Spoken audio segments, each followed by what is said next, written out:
Bueno, en 2000, Castell reconoció como una alteración de la motilidad distinta, ¿no?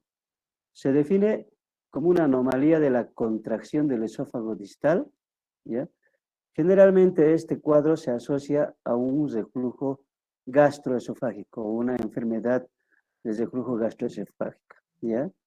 Puede ser secundaria a una lesión inflamatoria del cuerpo del esófago debido a un aumento de la exposición a los contenidos gástricos. Vale decir, cualquier sustancia que provoque o dañe el esófago provoque un proceso inflamatorio, ¿ya? Podemos hacer un reflujo gastroesofágico en casos de eh, una hernia hiatal, por ejemplo. Entonces puede haber esto. La motilidad está amortiguada del cuerpo del esófago, ¿no? Da lugar a una mala eliminación de ácido hacia el esófago inferior.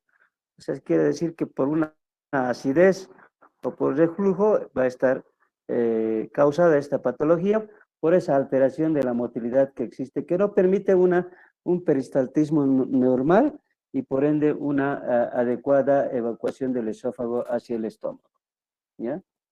Una vez que existe la alteración de la motilidad, pues este trastorno va a aparecer y parece que va a ser irreversible, ¿ya? Entonces, esas son las características de este cuadro. ¿Cuáles son los síntomas? A ver, un ratito, espérame.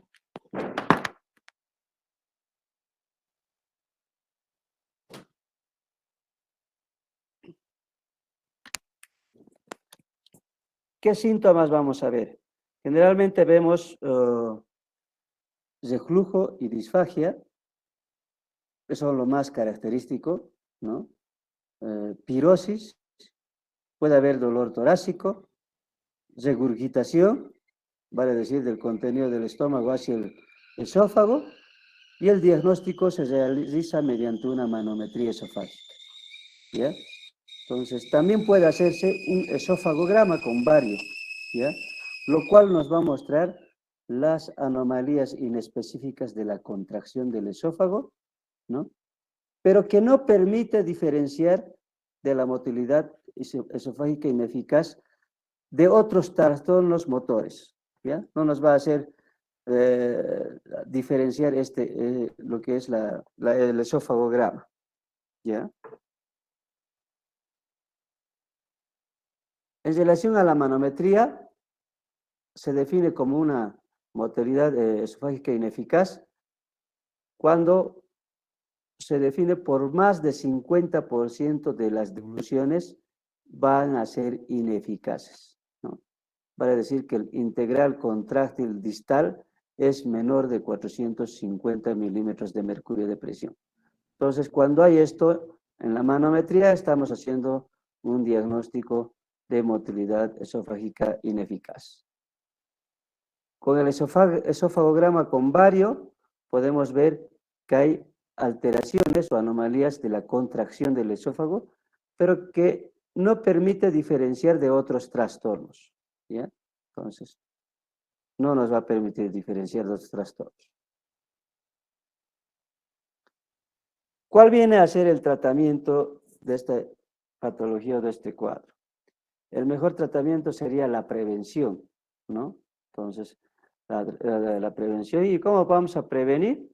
Podemos asociar a un tratamiento eficaz en casos de enfermedades de reflujo gastroesofágico o en casos de una esofagitis, una gastroenteritis, usando probablemente inhibidores de bomba de protones, generalmente, ¿ya? Entonces, es mejor realizar el tratamiento de prevención, porque una vez que se altera esta motilidad, parece que podría ser irreversible este cuadro. Entonces, al igual que la esclerodermia, puede manifestarse manométricamente, ¿no? Como una motilidad esofágica ineficaz. Entonces, podemos confundir con la esclerodermia este cuadro, ¿ya? Y el mejor tratamiento siempre va a ser, hemos dicho, subyacente a cualquier otra enfermedad que presente. En casos de que este cuadro sea ya irreversible, esta alteración de la motilidad esofágica, sea irreversible e intratable con medicamentos o con tratamiento médico, podría optarse por un abordaje quirúrgico, ¿no? Entonces, podría ser. Entonces, pero no siempre. Entonces, casi el tratamiento siempre va a ser inicialmente tratamiento médico, ¿ya? Entonces, pero dice que no hay que tener mucho cuidado con el tratamiento quirúrgico en estos pacientes, por la que la probabilidad de un resultado favorable con la cirugía no siempre va a ser lo esperado, ¿ya? Entonces, en este tipo de pacientes, la cirugía en sí casi no sería tan conveniente como se esperaría. Bueno, eso es en relación a los trastornos de la motilidad esofágica, del esófago principalmente, o del cuerpo del esófago.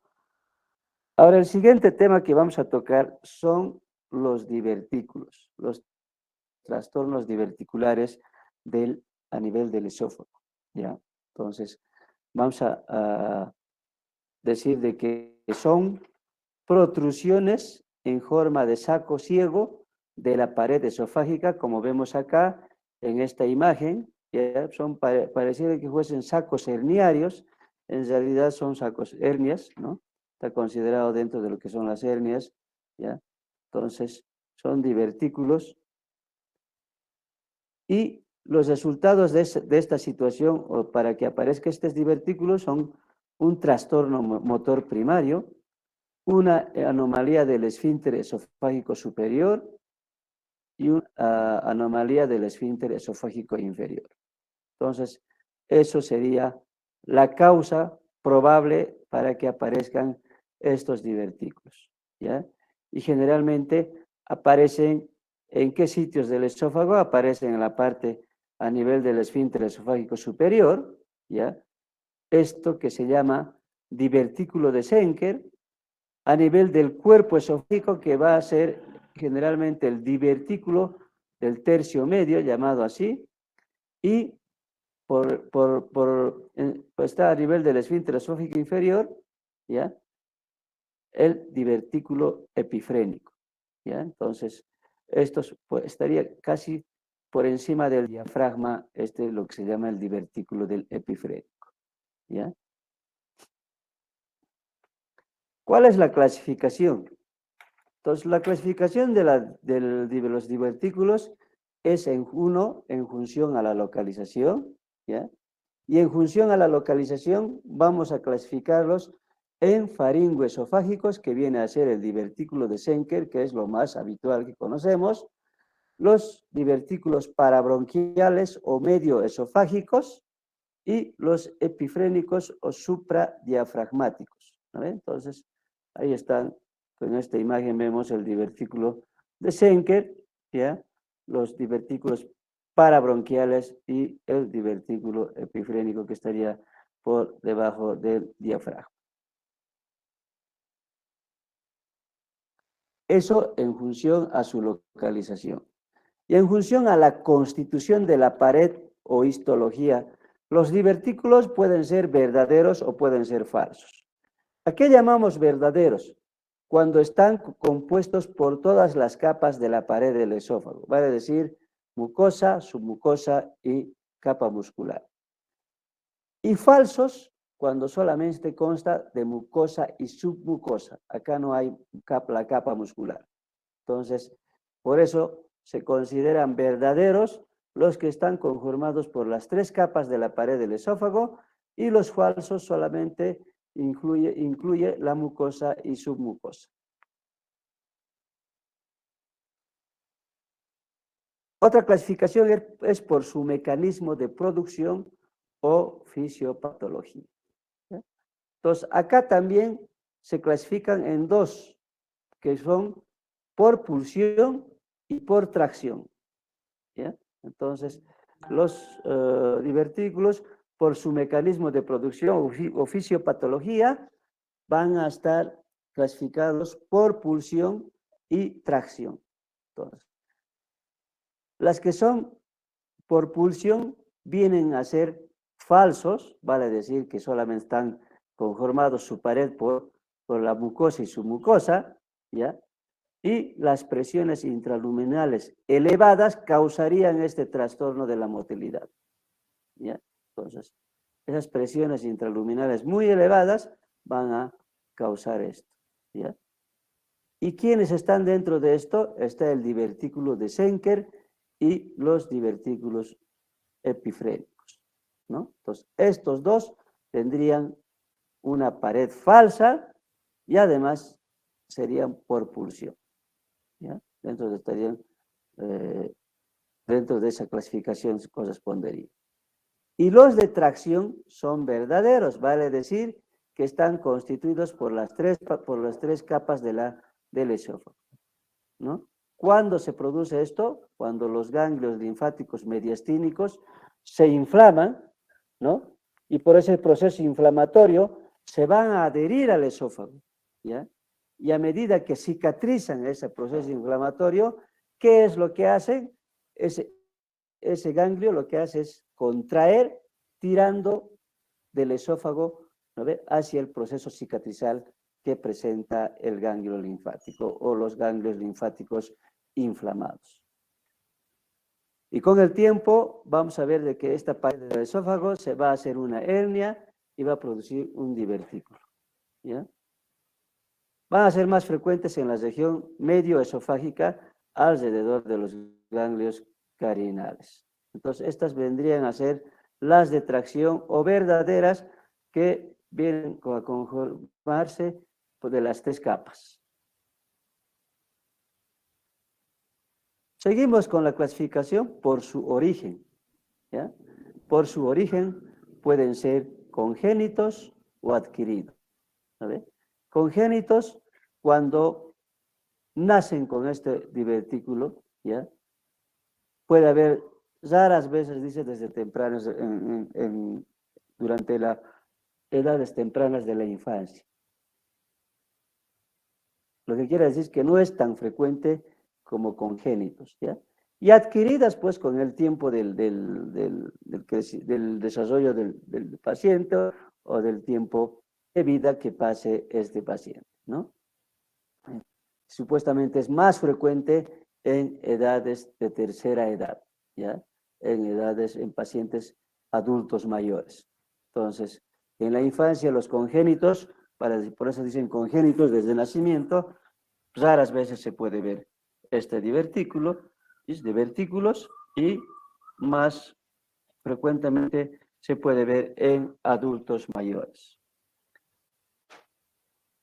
Seguimos con la clasificación. Por su presentación clínica pueden ser primarios o secundarios. Entonces, primarios cuando solo es de etiología esofágica, secundarios como consecuencia de trastornos de la motilidad o como en el caso de una acalasia, ¿no? O una enfermedad esofágica difusa, ¿ya? Entonces, ¿qué vendrían a ser la causa de los divertículos, ¿ya? Como causas secundarios, ¿ya? Y los primarios son dependientes exclusivamente del esófago. Ya hablando de lo que son los divertículos, hablamos primeramente de los que se encuentran a nivel del esfínter esofágico superior, y lo más frecuente de los divertículos que encontramos son el divertículo faringoesofágico, o llamado también el divertículo de Schenker, ¿no? Entonces, esto está descrito por primera vez por Schenker y von Siemsen, ¿no? Que vienen a ser los autores en la descripción de este cuadro, ¿ya? Viene a ser el más frecuente de los divertículos, ¿ya? Va a aparecer generalmente en los pacientes con edad avanzada, casi en la séptima década de vida, ¿no? Entonces, ¿qué va a ocurrir? Va a haber una pérdida de elasticidad de tejidos y tono muscular debido a la edad, ¿ya? Entonces, por esa razón aparecería el divertículo de Schenker. ¿Dónde aparece generalmente? Cuando hemos descrito durante la anatomía, existe, sabemos, un triángulo entre los músculos tirofaringeo y el músculo cricofaringeo. Hay un triángulo, hemos dicho, ese es el triángulo de Killian, y entre esas fibras oblicuas del músculo tirofaringeo y fibras horizontales del músculo cricofaringeo, como se ve en esta imagen, es donde protruye el divertículo de Schenker, ¿no? Entonces, entre este músculo que es el tirofaringeo y el músculo horizontal que es el músculo cricofaringeo. Entonces, a través del triángulo de Killian, ¿ya?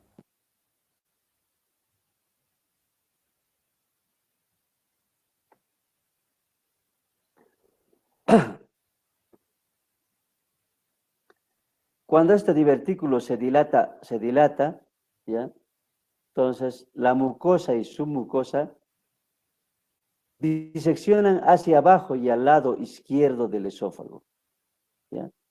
Hacia el mediastino superior, posteriormente a lo largo del espacio prevertebral, como se ve en esta imagen. Vean cómo se va a ir a ubicar en el espacio prevertebral, ¿ya? Detrás del esófago, ¿no? Generalmente detrás del esófago, y suele denominarse acalasia cricofaringeo, ¿ya? También puede llamarse acalasia cricofaringeo. ¿Cuáles son los síntomas? Los síntomas generalmente al principio van a ser asintomáticos, ¿ya? Hasta que se comienza a dilatarse el divertículo.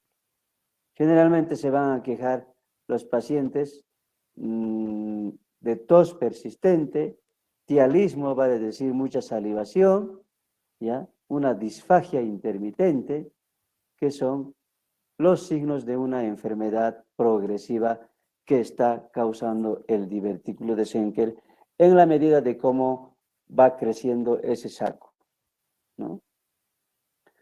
Puede haber regurgitación del material no digerido, porque como es un saco, puede acumularse alimentos que no se digieren, ¿no? Lo que daría un olor fétido, ¿ya? Entonces, cuando el saco es grande, puede presentar el paciente regurgitación del material del alimento no digerido y por ende dar un olor muy fétido. Seguimos con los síntomas. Puede haber halitosis, puede haber cambios en la voz, puede haber dolor retroesternal e infecciones respiratorias, porque esos alimentos que se estancan ahí pueden sobreinfectarse y pasar hacia las vías respiratorias, ¿no? Son frecuentes generalmente esto en personas adultos mayores, ¿ya? ¿Qué complicaciones más podría haber en un paciente con divertículo no tratado? Puede haber una neumonía por aspiración, puede haber abscesos pulmonares, ¿ya? Como consecuencia de la sobreinfección, ¿no? Y lo cual puede causar la morbilidad y mortalidad de estos pacientes de edad avanzada. ¿Cómo hacemos el diagnóstico? El diagnóstico generalmente se hace a través de un esofagograma. Obviamente, como se ve en esta imagen, vemos cómo se dibuja el saco, ¿no? El saco diverticular, ¿ya? Acá tiene un cuello, un cuerpo y un fondo, muestra eso, ¿ya? ¿Ya? Entonces, nos va a mostrar lo que se llama una característica de esofagograma llamado vasa cricofaringea, ¿ya? Entonces, viene a ser eso. Entonces, generalmente se lo ve en una proyección lateral, perdón, en una proyección lateral, ¿ya? Porque generalmente se está detrás del esófago. Entonces, es posterior al esófago y es también anterior a la columna vertebral. Entonces, como se ve en esta imagen, vamos a ver este divertículo que muestra acá su imagen, ¿no? Entonces, eso es el divertículo, acá está el esófago, prácticamente es una boca anchísima la que tiene, a nivel del cuello, ¿no? Entonces, ¿qué otras cosas más podemos hacer? Podemos hacer una manometría, una endoscopía, ¿ya? Que no vienen a ser tan necesarias para hacer un diagnóstico. Suficiente un esofagograma. Aunque actualmente, de entrada, actualmente se hace a todos los pacientes una endoscopía, ¿no?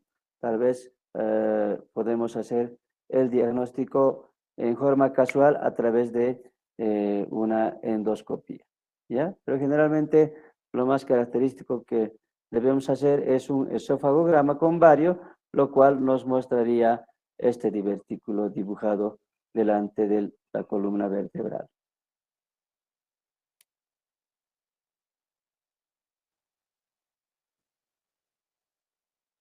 Bueno, ¿cuál es el tratamiento? Entonces, el tratamiento en estos divertículos es la separación quirúrgica, ¿no? Que puede ser a través de una cirugía convencional o puede ser a través de una endoscopía. Entonces, son los dos tratamientos de preferencia, ¿no?, que podemos realizar en este tipo de pacientes con divertículos, sea quirúrgico convencional o endoscópico, ¿no? Entonces, eh, lo que es la separación abierta, generalmente se hace una incisión a nivel lateral izquierdo del cuello, ¿ya? Y lo que se hace es una resección llamado diverticulectomía, ¿no? Y fijación quirúrgica, diverticulopexia, o sea, se fija a través de unos puntos este divertículo, ¿ya? Entonces, en eso consiste la cirugía convencional y en todos ellos se puede realizar o se realiza una miotomía del músculo tirofaringeo y del músculo cricofaringeo, tanto proximal y distal de esta al divertículo, ¿ya? Vamos a ver una imagen. Acá está cómo es que se procede durante la cirugía. Hemos dicho que la incisión se va en el lado lateral izquierdo del cuello, ¿no?, hasta identificar el divertículo. Podemos hacer el tratamiento del divertículo, como ven, acá estamos haciendo a través de una jareta o a través de un stapler que puede ser lineal, ¿no? De un stapler lineal se puede hacer una sutura que al mismo tiempo va a seccionar este stapler lineal, ¿no? Entonces, esas son las técnicas que podemos usar. Y luego la reparación de esta parte de las capas, ¿no?, que corresponde al esófago.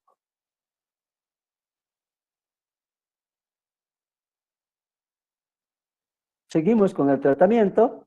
Entonces, pacientes que tienen divertículos menor a 2 centímetros, puede ser suficiente una miotomía. Solo hacer la miotomía podemos resolver el divertículo y no hacer otra cosa más. Pero si el divertículo es mayor a 5 centímetros, yo creo que mejor es hacer el tratamiento del saco y retirar ese saco, como hemos visto en la imagen, ¿no?, anterior. Acá está, así se retira, podemos hacerlo a través de una jareta, ¿no?, o a través de una sutura con un stapler lineal, ¿no? Se puede hacer también diverticulopexia, vale decir, suturar el divertículo a la faringe posterior, ¿ya? ¿Esto para qué? Para que permitir el movimiento vertical de la faringe durante la deglución.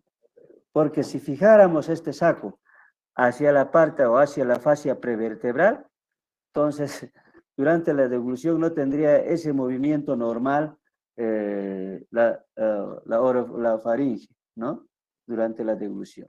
Pues por esa razón siempre hay que fijar o hacer la pexia hacia la faringe posterior. ¿Qué tiempo va a estar el paciente internado? Puede estar unos 2 a 3 días, ¿no?, sin posibilidad de comer o beber, porque seguramente por ese mismo hecho de la cirugía a ese nivel, pues va a ser muy dificultoso para el paciente inmediatamente ingerir.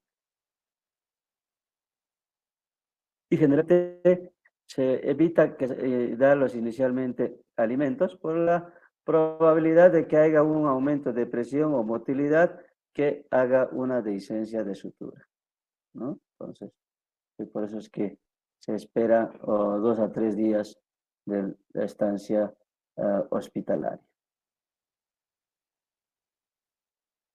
Hemos dicho que el otro tipo de tratamiento, aparte de lo que es el quirúrgico, es a través de una endoscopia. Pues generalmente, actualmente los gastroenterólogos son los que están más realizando endoscopías y por ende, ya por lo menos en el exterior, se nota que hay mucha gente que ya está haciendo a través de la endoscopia. Entonces, y la técnica es la llamada técnica endoscópica de Doman, ¿no? Entonces, de Doman, ¿ya? ¿Qué va a hacer esto? ¿Ya? Va a dividir la pared común del esófago y el divertículo con una grapadora lineal. Les voy a mostrar cómo es lo que va a hacer en una imagen. Entonces, con un stapler lineal, lo que se hace es tomar tanto la pared del esófago como el divertículo para hacerlo un cuerpo único, ¿ya? Entonces, pareciera que este tratamiento endoscópico tuviese similar éxito que a la cirugía convencional, ¿ya? Entonces, generalmente es recomendado cuando los divertículos son más grandes, ¿ya? Entonces, el riesgo de la biotomía incompleta aumenta si el divertículo es menor de 3 centímetros, ¿no? Entonces, ¿qué quiere decir esto? Que en estos pacientes se preferiría solamente la miotomía proximal y distal cuando son divertículos pequeños o cuando son divertículos menores a 2 centímetros, 3 centímetros. Entonces, es eso lo que se hace. Solamente con una miotomía vendría a ser suficiente. Y al final de esta colocación de stapler lineal, entonces va a formar un canal común, ¿ya? Con el divertículo y el esófago. A ver, les muestro la imagen, cómo es que se realiza esto. Ahí está, vean, este es el divertículo, esto es el stapler lineal. El stapler lineal lo que hace es suturar y cortar. Entonces, al hacer ese procedimiento de sutura y corte, lo que va a hacer es formar un solo cuerpo entre el esófago y el divertículo. Y de esa manera se estaría resolviendo esto, porque este saco está suturado a la pared posterior del esófago. Entonces, vean que probablemente sea más sencillo a través de la orofaringe introducir este aparato, este equipo que se llama sutura o stapler lineal, ¿no?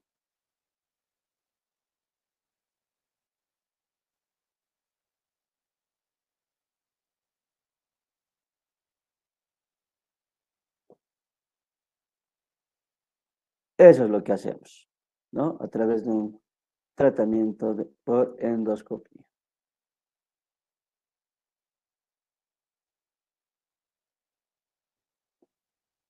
¿Qué cuidados debemos tener durante el postoperatorio en estos pacientes? ¿No? Sabemos que por el tratamiento endoscópico siempre se consideran la instancia hospitalaria, ¿no? O primero, perdón, la vía de abordaje va a ser transorales. Como hemos visto en la imagen, se introduce a través de la orofaringe este stapler lineal. Ahí está, vean cómo se introduce, ¿no? Generalmente estos staplers son de 10 milímetros de diámetro, ¿ya? Estas vienen como carga verde, carga azul, ¿no? Entonces, generalmente la que usamos es la carga verde o carga azul.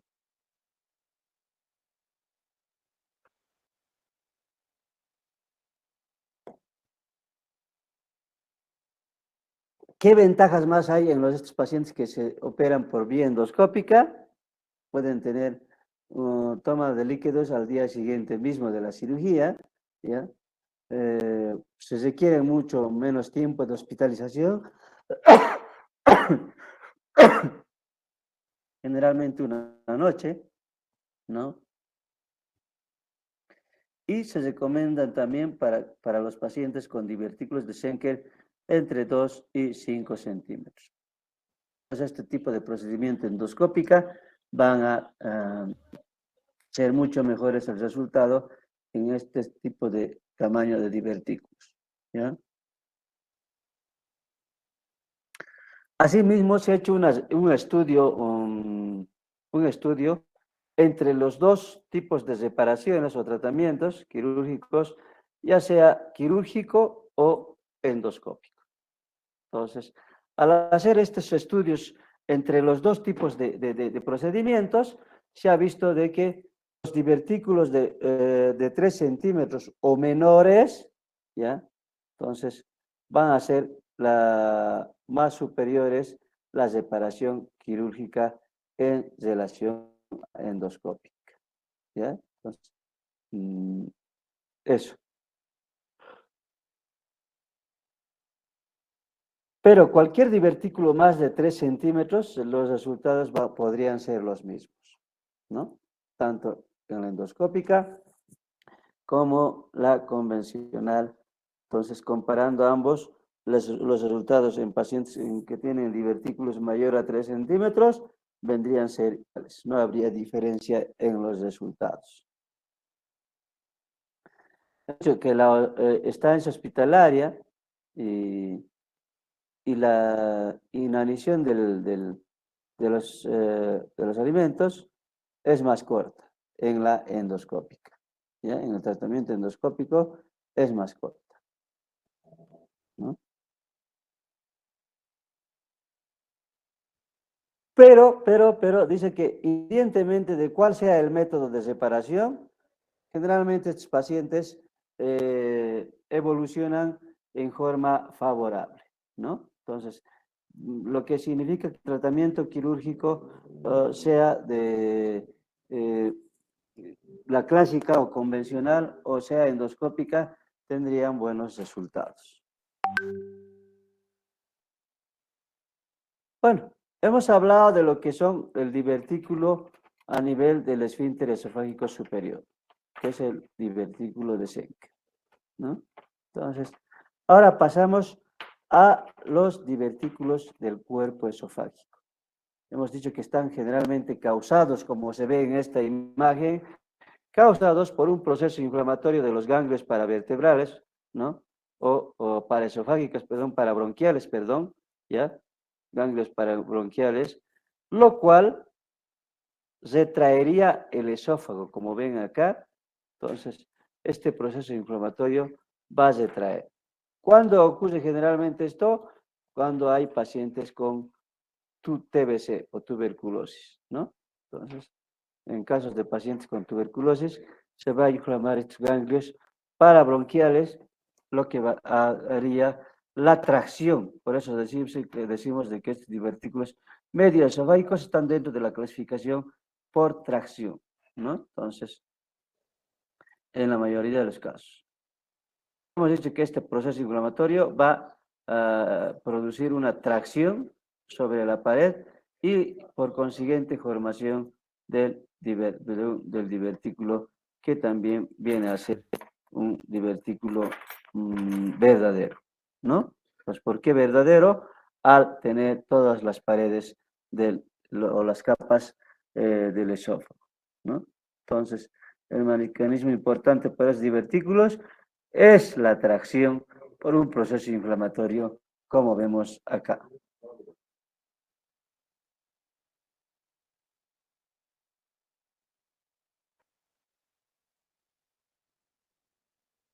Pero actualmente las infecciones más frecuentes vienen a ser la histoplasmosis, mediastinitis fibrosa, ¿no? Entonces son dos cuadros que también podrían provocar este proceso inflamatorio y la consiguiente tracción, ¿no? De la vesícula, perdón, del divertículo. En algunos pueden estar causando un trastorno de la motilidad, ¿no? Entonces, ¿qué va a ocurrir? La alteración de ese trastorno de la motilidad, ¿no? Puede provocar un trastorno o una formación del divertículo. ¿Cuáles son estos trastornos de la motilidad primaria? Van a ser la acalasia, la enfermedad esofágica difusa y otros trastornos de motilidad podrían causar la presencia de estos divertículos a nivel del cuerpo del esófago, ¿ya?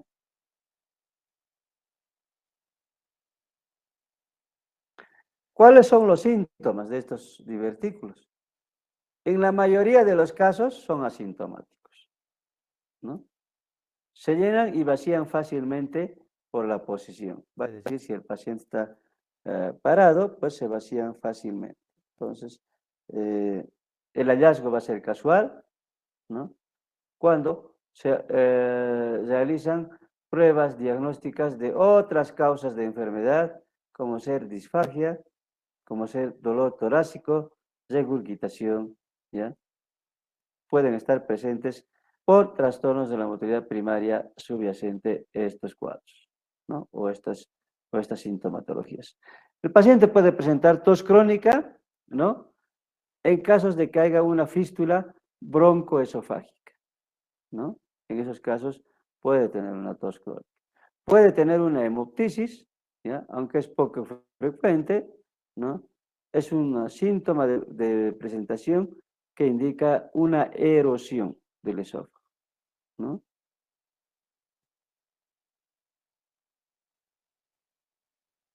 Por último, puede presentar también hemoptisis, que es poco frecuente, los síntomas de presentación que indica una erosión infecciosa de los ganglios linfáticos en vasculatura mayor y el árbol bronquial. Entonces, puede presentar estos tipos de sangrados, este tipo de pacientes.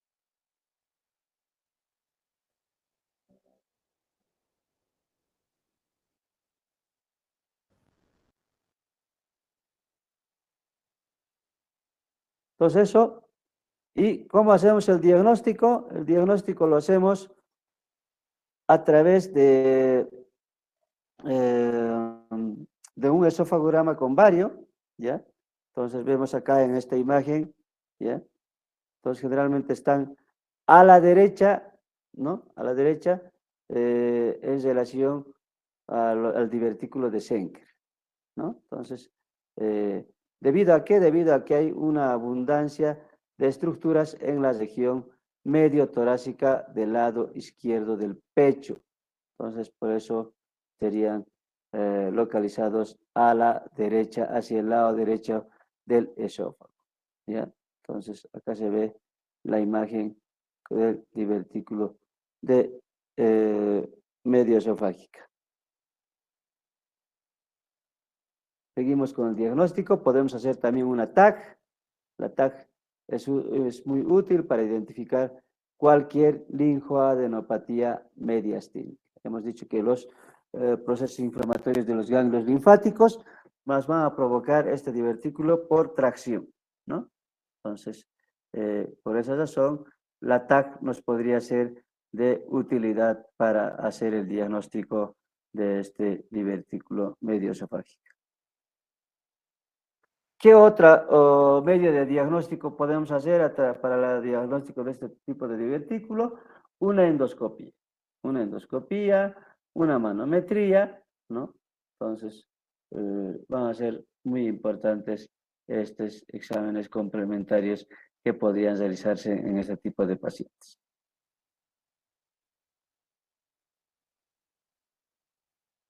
Seguimos con el tratamiento, ¿no?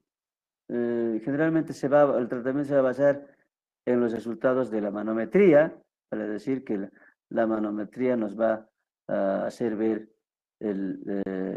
o nos va a orientar a hacer qué tipo de tratamiento vamos a realizar en este tipo de pacientes. Entonces, primero vamos a determinar qué tipo de tratamiento vamos a hacerlos en estos pacientes.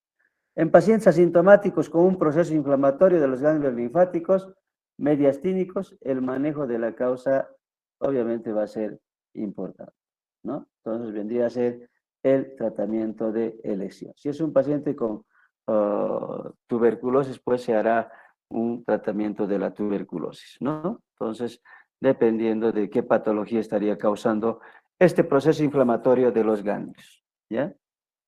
Y si el divertículo es menor de 2 centímetros, ¿qué podemos hacer? Podemos observar y hacer controles de endoscopía en este tipo de pacientes. Y si tienen síntomas, ¿no? El divertículo, y es de más de 2 centímetros o mayor, está indicada el tratamiento quirúrgico. Hemos dicho qué opciones tenemos de tratamiento quirúrgico, uno que es la convencional y la otra que es, eh,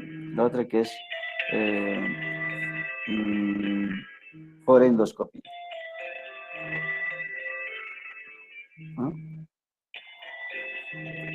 Por lo general, estos divertículos a nivel del cuerpo esofágico se caracterizan por tener una boca ancha, ¿no?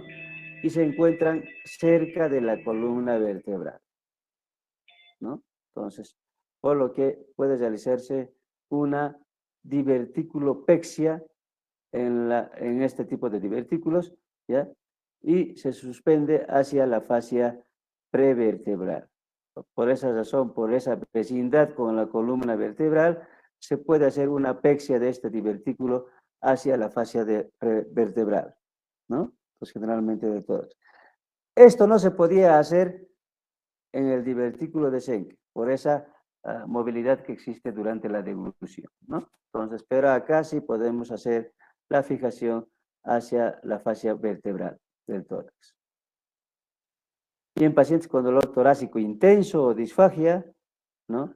Donde va a estar muy aumentada la alteración motora, ¿no? También se puede realizar una esofagomiotomía larga, ¿no? Entonces, se puede seccionar el músculo en este tipo de pacientes. Cuando el dolor sea torácico intenso y va a haber disfagia, ¿no? Entonces, agregada una anomalía motora, entonces en este caso se va a indicar la esofagomiotomía larga, aparte de realizar la apexia.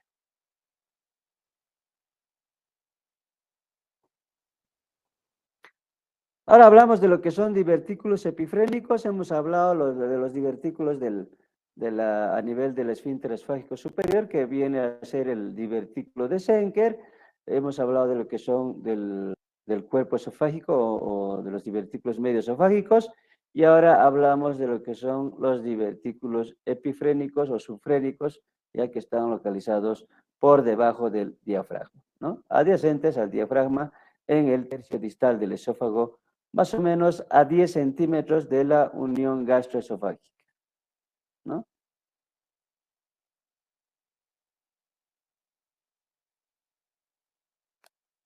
Suelen relacionarse con un engrosamiento de la musculatura del esófago distal o un aumento de la presión intraluminal. Vale decir que vendrían a ser como causa de este tipo de divertículos el engrosamiento de la musculatura, ¿ya?, del esófago o el aumento de presión intraluminal. Está dentro de la clasificación, dentro de los divertículos por pulsión y falsos, ¿no? Por pulsión quiere decir por aumento de presión intraluminal, ¿no? Y además van a estar falsos porque van a estar constituidos por mucosa y submucosa y no así por las 3 capas que presenta el esófago. A menudo se asocian a enfermedad esofágica difuso o a calasia o la motilidad esofágica ineficaz. O a cualquiera de las 3 enfermedades podría asociarse estos divertículos, ¿no? Y en esos pacientes en las que no hay una anomalía de la motilidad, se considera que podría ser de causa congénita. ¿Cuál es esa causa congénita? Generalmente el síndrome de Ehlers-Danlos, ¿no? O también podría ser traumática, ¿ya? Como consecuencia de un trauma, ¿ya? Entonces, Al igual que los divertículos medioesofágicos, estos van a ser más frecuentemente en el lado derecho, ¿no? Y tienen también una boca ancha. Entonces, tanto los divertículos medioesofágicos como los epifrénicos casi tendrían las mismas características de una boca ancha, ¿ya? Entonces, y van a localizarse hacia el lado derecho del esófago, ¿no? Entonces, no como el divertículo de Schenker, que generalmente es posterior, ¿no? Entonces, se entra en el espacio prevertebral de la columna torácica. Perdón. ¿Cuáles son los síntomas de este tipo de divertículos? ¿Ya? Generalmente la mayoría son asintomáticos. Puede haber una disfagia, puede haber dolor torácico, lo cual nos indicaría una alteración de la motilidad. Y entre otros síntomas tenemos regurgitación, dolor epigástrico, anorexia, pérdida de peso, tos crónica, halitosis, ¿no? Entonces, lo cual, estos síntomas indicarían la alteración de la motilidad en estos pacientes, ¿ya?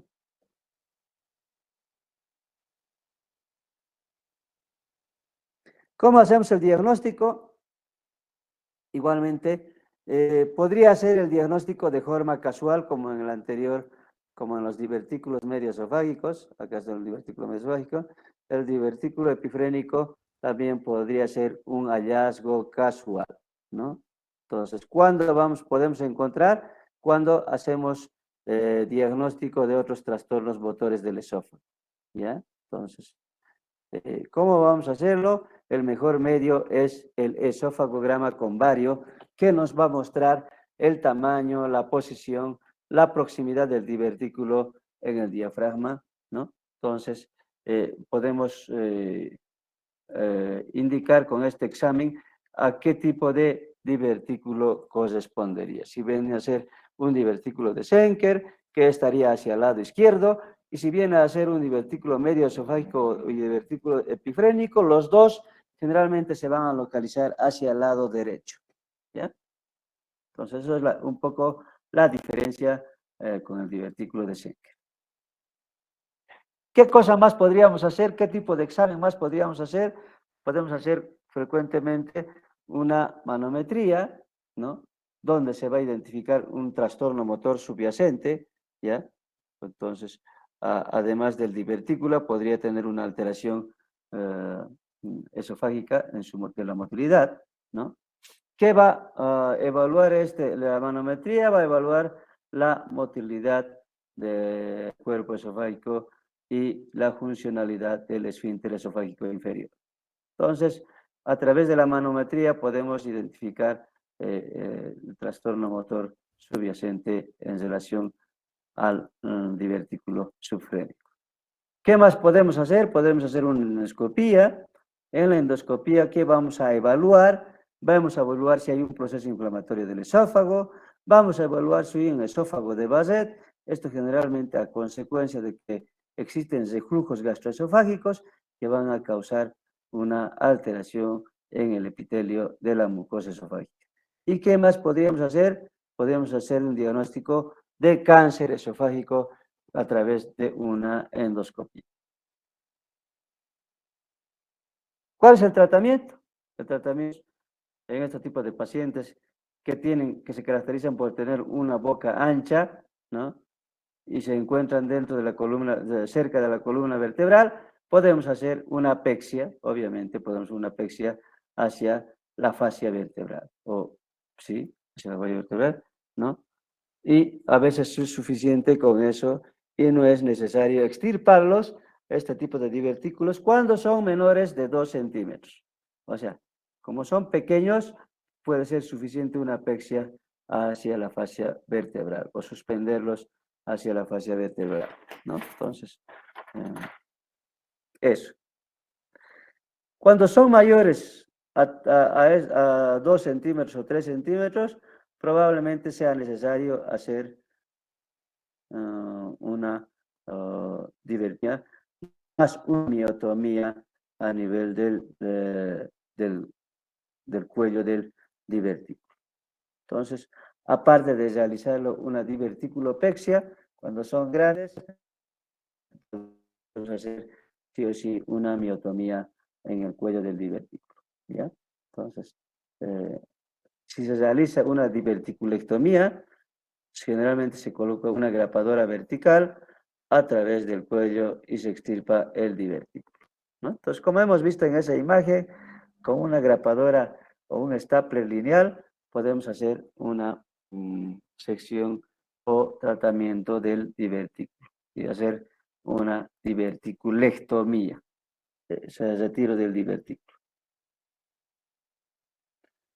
¿Qué más podemos hacer en estos pacientes? Podemos generalmente durante este procedimiento de diverticulectomía, o sea, para decir el retiro del divertículo, tenemos que colocar una guía a través de la orofaringe, pasar una bujía esofágica. Entonces, como para hacer una cirugía bariátrica, hay bujías esofágicas, unas bujías esofágicas que son de material de goma, ¿no? Entonces, eso se introduce para evitar el estrechamiento del esófago cuando realizamos ese procedimiento quirúrgico o el grapado del divertículo y exéresis de este divertículo. Entonces podemos usar esta bujía esofágica. ¿Qué más vamos a hacer? Hay que cerrar el músculo, ¿no? Sobre ese retiro que se realiza se cierra el músculo y se puede hacer una miotomía larga en la pared opuesta del esófago, ¿ya? Entonces, se puede hacer una miotomía, ¿ya? Para que hasta extenderlo hasta el divertículo, ese divertículo hasta hacia el esfínter esofágico inferior. Entonces, nomás tenemos que acompañar con una miotomía, ¿no? Y si el paciente presenta una hernia hiatal, aparte de presentar este divertículo, podemos resolver los dos. Hacer una minectomía más un tratamiento de la hernia hiatal, ¿no? Entonces, porque si no se repara esta hernia de hiato, entonces va a haber reflujo probablemente postoperatorio de este tipo de cirugía de diverticulectomía. Entonces, generalmente en casos de hernia hiatal se tiene que reparar ese defecto más, ¿no? Entonces, eso es que se hace en este tipo de pacientes, ¿no? Asimismo, es necesario aliviar la obstrucción del flujo en los pacientes con divertículos, ¿no? Entonces, ¿qué podría pasar? Como complicaciones podría ocurrir una fístula o recurrencia del divertículo. Entonces, por esa razón, debemos nomás aliviar esa obstrucción que provoca los divertículos, ¿no? Entonces, no dejan pasar normalmente los alimentos hacia el esófago.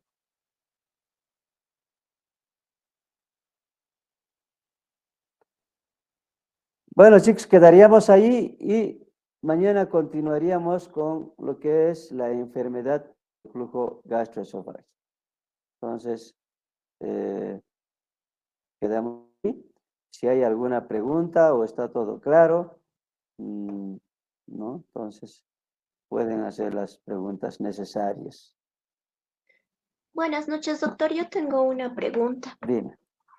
¿Qué tan frecuente es que se presente estos divertículos? Lo más frecuente es el divertículo de Schenck, ¿no?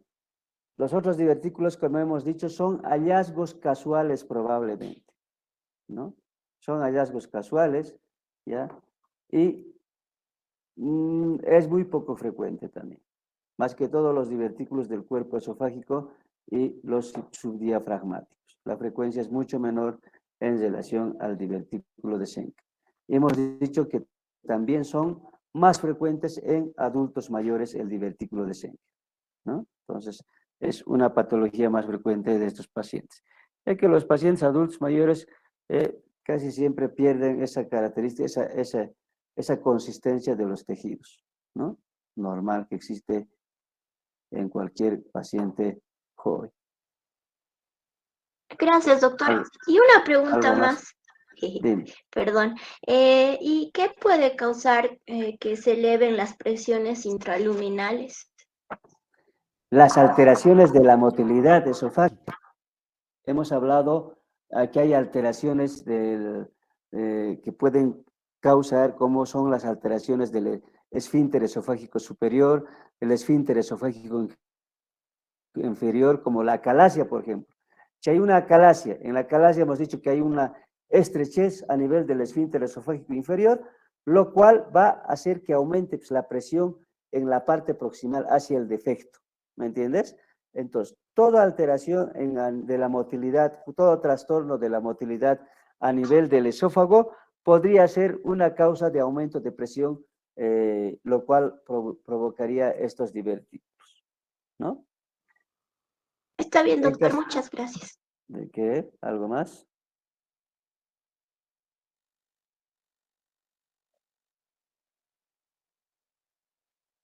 Bueno, quería preguntarles, ¿hasta cuándo tenemos que acabar nosotros estos temas? ¿Hasta cuándo tengo yo mis días? ¿Saben, chicos? Indica hasta el día jueves, doctor.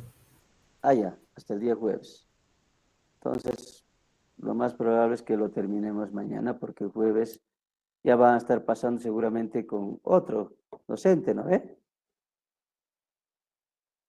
¿O todavía no? Disculpe, doctor. Técnicamente es hasta donde hasta tiene que terminar los temas que se le fueron asignados y ni bien termines, nos contactamos con el siguiente doctor. Ah, ya. Pero, ¿me correspondería hasta el jueves todavía? Me parece que sí, tendría que confirmarle más tarde todavía, doctor, porque Ya. justamente nos hemos adelantado con el anterior docente, por eso Ujú. creo que tiene más tiempo. Ya. Entonces, a ver, fíjate y me avisas, por favor. Yamil, ¿no? ¿Con Sí, Yamil? sí, doctor, Ya, enseguida le voy a informar. ya. A ver hasta cuándo tengo para prever, aunque ya no me falta, creo, mucho. ¿Ya? Bien, doctor. Listo, listo, entonces. Nos veríamos mañana a las horas 18, por favor. Hoy nos hemos excedido de hora, en un horario, van a disculpar, les estoy dando un horario que no les corresponde. ¿Ya? Por favor. Entonces, mañana a las horas 18. Está bien, doctor. ¿Listo? Hasta luego, Hasta doctor. luego, hasta luego, hasta luego. Muchas gracias, doctor.